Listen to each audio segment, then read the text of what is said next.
जाता र परदेस बलमुआ हमके घर में छोड़ के।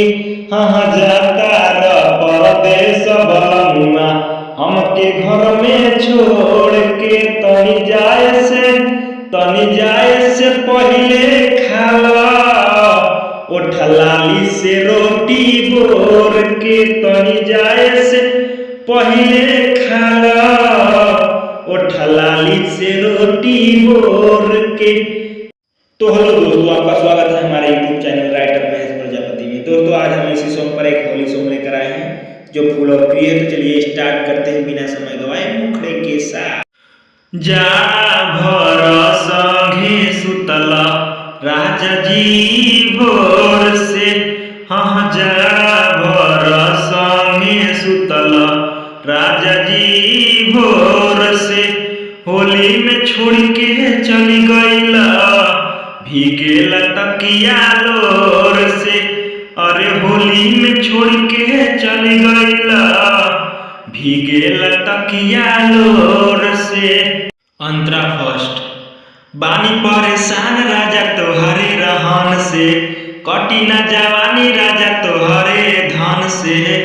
अरे बानी परेशान राजा तोहरे रहन से, कटी न जवानी राजा तोहरे धन से।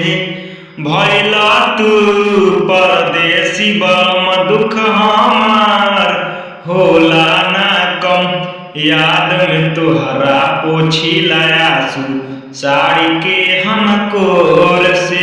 और याद में तोहरा पोछिला आंसू साड़ी के हम कोर से। होली में छोड़ के चली गईला भीगेला तकिया लोर से। अरे होली में छोड़ के चली गईला भीगेला तकिया लोर से। अंतरा सेकेंड। महेश राज मतलबी करे उत्पाती, रंगवा ललका से रंग देला छाती। और महेश राज मतलबी करे उत्पाती, रंगवा ललका से रंग देला छाती। होली में देह भइल बेजोर प्यार से रंग द पोरे पो। अइब नाही घरे तो हमहू फसब केहू से। अरे अइब नाही घरे तो हमहू फसब केहू से। होली में छोड़ के चली गईला भीगेला तकिया लोर से। अरे होली में छोड़ के चली गईला भीगेला तकिया लोर से।